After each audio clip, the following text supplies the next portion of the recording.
Hi. Hey, good morning. Good morning. Are you listening to people while you're talking to me? No, it's paused. It's just paused? Are you just going to leave it in your ear like it's your earring? It makes me look cool, I think. You have sleep in your ear right there. That would be great. Oh, I got it. Gross. So today, gross that you did it or gross that I got it? Both. Okay. I'm not gross. So, 33. This is day 33 of my 60-day. We're going to YouTube for 60 days. I'm eating breakfast while we talk. Go America. Okay, so today's going to be Biggest Fears Day. The dishwasher is really loud. I'm going to pause it, you think? Yeah. Sorry. I started the dishwasher this morning. Oh, wow. Thank you. I'm sorry I'm shooting on the video today, guys. I'm really hungry, and I have to go to work today. And there's just not a lot of time. Okay, that's better. Okay. Guess who's Biggest... back? Can you take that thing out of your ear? I think it looks ridiculous. Oh, good. I can actually hear better now anyway. Okay, biggest fears. Go. Of travel? Jeremy's biggest travel fear, yeah. I watched an entire video of the ride from the Liberia International Airport to Monrovia. And that But we're not going there. we're going on that same road. And we're going the other way.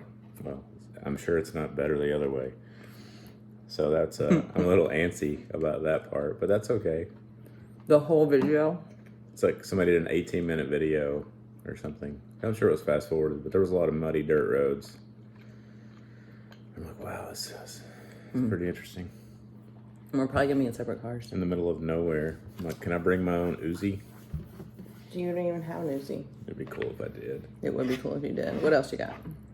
That's really it. That's my biggest fear. The road? Just getting from point A to point B, and actually being in a place I've never been before. How do you feel about packing? I'm glad you're doing it. I'm just the muscle. You don't have any other fears? In life? Wait, is this like About our trip. We talk about everything? About our trip. I mean, the whole experience of being in a foreign land and finding food for you guys makes me a little nervous, but... You're going to be like the hunter and gatherer? And then you're going to cook it. Is that what You're not going to make me cook, are you? Is that what I get to do? I get to go on So here's Jeremy and hunting I's expedition? Maybe. So here's Jeremy and I's plan in case we like can't get anywhere, nobody will drive us anywhere, or there's like civil unrest. We're bringing a pan and a spatula because we know we have a stove, and other families have been like, gosh, I wish I had a spatula to make pancakes. And we're bringing pancake mix and peanut butter. That's really all you need. Because those are the things that I was like, I need peanut butter, pancake mix. Yep.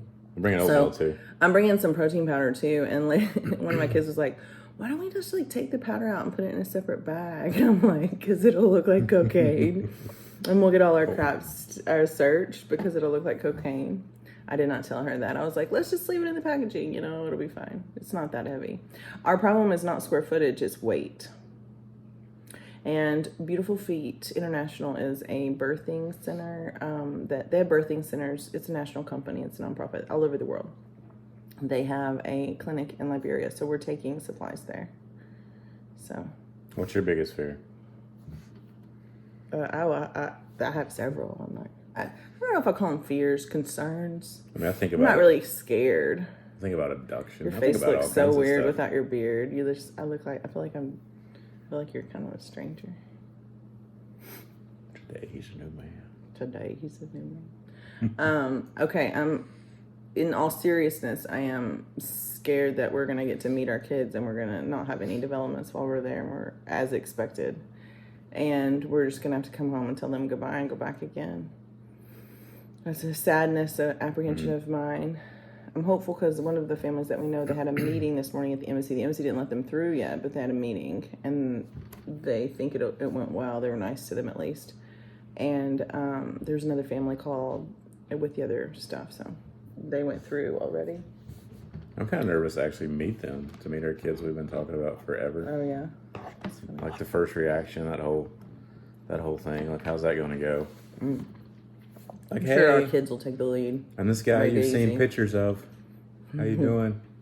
So, things I want to pack that I probably can't pack. Espresso machine. Coffee bean grinder. Can you buy coffee there? Yeah, I'm sure you can. But coffee's kind of the universal thing you can buy. But And rice. I really do want to bring so friends of ours, they're friends of ours that we've never met, but we know because they're also adopting from Liberia. They are living in Indonesia doing nonprofit work. And they're gonna meet us there. We're gonna bring them a credit card and gifts for their kid. I just think it's funny how you bond with it's kind of like when you bond with people when you work in the ER, you deal with such heavy stuff that I mean, if I were to, my friend and I that have, saved lives together, if they wouldn't think a second thought about handing me their baby to hold in public, even though we're not friends outside of work really, or bringing me something that's seriously concerning, or texting me questions about breastfeeding. These are things that you probably wouldn't do with a stranger, but in the ER, you're so connected because things are so serious all the time. Then it kind of does leaps and bounds on your friendship once you stitch up somebody like a kid or help, those just intense situations where, it's hard. It bonds you. And that's how we are with these adoptive families. We're going to have lunch tomorrow with the Clarks who live an hour north of us. We haven't met Mike yet, but we've met Anna several times because Anna's so nice and she meets me halfway between our houses to bring me textiles for our clothing donations so we can afford our adoption, which is nice of her to do. But we're bonded with them, and Carrie and Sam are meeting us in Liberia, and they're probably going to stay at the same place as us, and we're going to bring them their credit card and their stuff for their kids and stuff, and I'm we're going to be bonding with these people. I found myself telling people I've never met in person, if you need to stay with us for a few days while you're in Liberia because you want to visit your kid, come on, let's do it. And I'm I've never met them in person. So I think that it's been nice to have that crisis bond with some of the other Liberian families. But did you tell them that our fee for bringing a credit card is we get to use it till we get to them? What do you mean? We get to use their credit card. Oh, no, I did not tell them that. We're not going to use their credit card. They said that they were scared for it to come through the mail in Indonesia because it probably wouldn't really make it. But they we all need visas. American Express is usually what we use for the Sky Miles, but you can't use that in country. So we all need a new credit card. We got ours coming too, right? Yeah. Something about we have our Visa debit card, but that seems... Well, that's all of our cash. So if we run out... Ooh. Please send us money. That. Jimbo did tell us that if we are there, and because there's a couple of grants that we haven't used yet that are sitting in his office, and he gave us part of one, which was pretty sizable. But if this turns into our last trip, or we can go to court and all of that, I'm you've got we have one grant that won't disperse to our agency until we actually have final court dates, final trip dates, because they don't want to donate to adoptions that don't complete, which is the thing. So that one is $7,500, and there's a couple more. So it's a good amount of money. And I'm what do I do if I get over there? So that's why we have the credit card too. But he also said he would wire transfer for me. Okay. So other unrealistic fears. Abduction. I'm just worried about my pillow. I got an infinity pillow. I'm hoping it's going to work as well. I think more of a really just worst case scenario. I don't know about abduction. It seems like a hassle to abduct me because I'm this really tall, I look strong, it's a good thing white woman that's just, I'm going to stick out. How are you going to smuggle me across the border? We are going to hang on to our little 7-year-old just because she's kind of a squirrel, but even our 10-year-olds, it would be a hassle. They're smart. They look tough. I watched a lot of movies on abduction. I think I could get them back. You do. You might get to be an assassin. This has been your dream. You don't want to be an assassin? Finally. I feel like Zeke's going to do well with Devin. He's going to be fine. Zeke's the dog. He's not like our sixth kid or something. I was before we went to visit Devin, I was oh, I hope Zeke's not the collapse of my friendship with Devin, because it's one of my really, really important friendships. And surely a dog wouldn't bring it down. Well, then I think about other things that could have easily collapsed, many other friendships that have not collapsed ours, and things that, because you got to have those friends that you love, they're always there for you, but that are different from you to the point where you disagree. And you need to have friends that you can heatedly disagree with, where you have to be I'm mad at you because you can't do this, or I disagree with that, or pull yourself together, that kind of friend. And that's the friend that I have with her. So you're right, Zeke. But that was an irrational fear that I had. I was oh. Zeke, if he kills one of her bunnies or her cats, Oh, yeah. is that going to be a collapse? But I feel like at this point, we've given Zeke safe boundaries, and if it's going to be on her to... I'm like, I don't care if he sits in a crate all day, just don't let him die. She'll be good. What else? He's been good, though. I think traveling has really helped him. He's a lot more bonded with us, I think. Jeremy had this unrealistic goal of finishing bunk beds. And I'm just going to say, like, on the video, I overreacted about the bunk beds. But, I mean, I think the principles of our fight were good. Like, I feel like there was some growth. But I'm sorry I overreacted about the bunk beds. I mean... we would have ended in the same spot, but I think I could have been smoother. You definitely could have been And smoother. I could have been smoother too. I think my biggest I could have frustration not was been just sitting on the floor crying was with our kids asking me if I need a hug. It was probably too much work and too much to do to try to get it done this close to leaving. Yeah, and I think we just had different ideas on the quality that we needed to have. And I was rushing to get it done because I was thinking, what if we come back and we have 5 kids with us? They're going to need somewhere to sleep. And I'm like, well, we have other rooms and stuff. It's Yeah. gonna be fine. I feel good about the swimming lessons kids. 2 of them I think are great. One of them I think I pushed her too hard. But and then the 2 babies that we've been working with are toddlers. They're not quite 2 years old yet, both of them. And I'm not completely confident that they're like drown proof as much as you can be as a kid. But I feel like they are not going to go anywhere near a swimming pool between now and the time that I get back. Because they're going to be like, no, that doesn't seem fun. But they did so good, and I'm excited for us to do that more when we get back. I'm excited we're doing the noonday show for the Whitneys. You're going to help me with that tomorrow night, right? Yes. And Jeremy's going to be the noonday ambassador. Jeremy, I always tell more when Jeremy helps. I want to look just like this. I think, just back to the bunk beds, I think a good fun fact is... You're reveling my apology a little bit more. No, not at all. Don't do a construction project. Like, I'd say at least a month before you do international travel. That's true, and we didn't know that we were... But we've been talking about this for... I mean, we were talking about this room for like 4 years, and it took me 3 years to get you to knock down the wall because we just didn't have the same vision. Well, I had the time because I wasn't working. But I think and it's hard. Like, it's hard to do a project like that from scratch, so it's gonna be great. My idea for our bunk beds is like something that will last long term. So when we're old and not living here anymore, we can use this house as a long term rental for like snowbirders or families vacationing, for long periods of time. And Jeremy's idea was, let's get it done. An excuse for me to buy more tools. And let's let the kids do the painting. Sounds good to me. So. I always wanted a table saw. Okay. So anything else? I'm excited. I would just ask for your prayers while we're traveling, and yeah, it's good stuff. Gotta go to work tonight. We're gonna miss you. I think Jenny's working tonight. We're doing school today, and I love it when Jenny's there. I think Jenny and I get too loud though. We get on people's nerves. I mean, I care probably more than Jenny cares. Jenny's probably like, this is me. But I need to be more like Jenny. Jenny's she's a fun lady. Jenny's always so on board with our adoption too. She bought her a city tote. If I can get Jenny to buy more noonday today. I don't know. We'll see. All right, Noonday has a spring launch out that I'm not wearing any. Oh, yes, I am. I got my bone ring on. We're not going to be able to get my rings fixed before we go. That's okay. I probably don't need to take my diamonds to Africa anyway. I feel like that whole diamond thing in Africa, I feel like is understated by us because, I inherited, my diamonds are inherited, so it's not like but the whole, I remember when Jimbo met with us first about Liberia. We know a lot about Liberia, but he's like, the movie Blood Diamond, that's real. That's what these people live through. And so... just something to think about. I don't have any diamonds in my ring. No. I talk about you sometimes because I had to cut some rings off this week when I was working up in the fast track, in the sit-up track. I had to cut some rings off. And one of them I just saw, it was like this, it was a big deal. One of them was pretty You didn't easy. tell me that. Well, it's like a circular saw. It's tiny. It's not very effective. Usually we use my friend's big scissor raptors that do it, but they broke last time they tried to use them. So I was like, man. So anyway, we had to do the slow saw. One of them I thought we were going to have to do, but really it was just that the urgent care just didn't pull hard enough, and I got it off without the saw.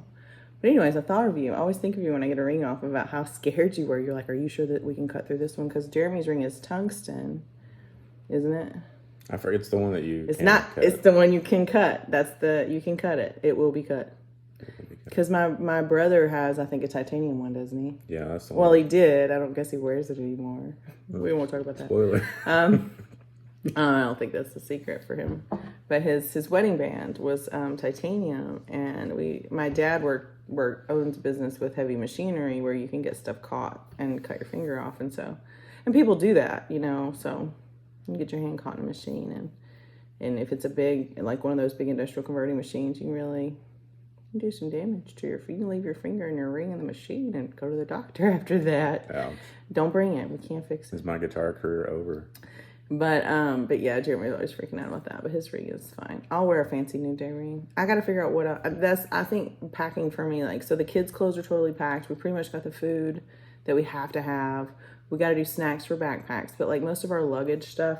So we're trying to just check 2 bags. I think we're going to end up having to check 3, but we're only checking 1 rolling suitcase and then 1 big backpack that's like a carry-on / luggage. It's huge. And then 1 maybe small duffel or backpack. Depends on how much the Beautiful Feet Birthing Center send me and how much I'm waiting on Victoria's present, which she knows we need small. And Sela, I told, could stick in some things, and Devin, Devin does the dumpster diving, so she's like sending me pictures of all these like hair ties, and it's still in the packaging. Apparently the Dollar General close to her is just like, they just dump everything, and she goes and gets it. And I want to tell you that Devin is not poor. She has plenty of resources, great job. Husband has a great job. Like, she's very like, she's secure, but this is about winning for her. This is her competitive side. I like that. This is her like beat the man, save the world sort of, and feed her cow. And the reason she has a cow, this is funny to me, because the reason she has a cow is because she doesn't want to go buy milk. But to get a milk cow, you have to have a baby cow. And then apparently the cow produces too much milk for the family. So you got to have, it's this whole thing. So she's going to try to share a cow with her friend. But then her friend Sela needs to move close. It's this whole cow conversation they had that I was like, I feel like an outsider, but I am so interested. So when she dumpster dives and she finds like produce or like stuff that she's not willing to feed her family, which might be like there might be a blurred line in what I would feed my family and what she would feed her family. But she fed us while we were in Tennessee, and I just didn't ask a lot of questions. But are you okay? You look dazed. I'm okay. She feeds her cow though with the dumpster driving stuff. So now she's driving to town anyway. Smart. She's like, I need a milk cow because I don't want to drive to town because I got all these kids and it's too much milk. And I'm like, okay. But she still has to drive to town for a dumpster driving. I think she does it on her way home from work. Fun fact about cattle. So the America's cattle population, the herd has dropped 2% from last year to this year. Why? They say droughts. It's been a lot of drought in Middle America.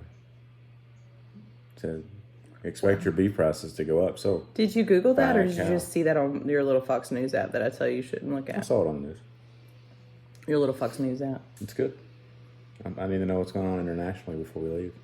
Are we friends again after the bunk bed incident? It's probably, I would say that is in the top 5 biggest marital fights we have had. They're scars. The biggest fight we had early on in our marriage was about $10, and I still stand behind that fight. I think it was a great fight.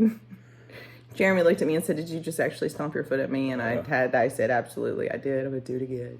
And most fights we've had, she'll still stand by it, I'm sure. No, that wasn't good. No, I don't think that we were right to be either of us mad about that fight. But I think the principles of that fight were deeper, like, because it was about $10. Literally, we had a knockdown, like the neighbors probably heard us fight about $10. But it had to do with us both being independent before. It had to do with us having control of our own finances and us having very similar like goals financially, and not communicating about how we were spending our money. Like, Jeremy doesn't really care what I buy. He wants me to have whatever I think I need or want, but he also worries about our future.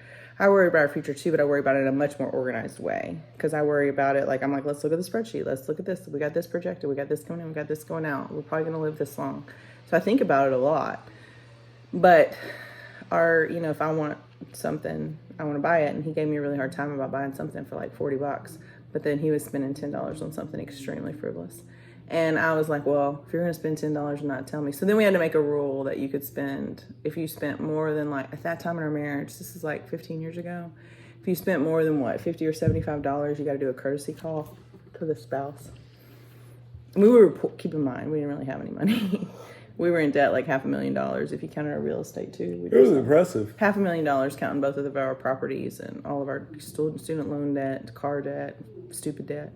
So anyway, We came a long way. we have.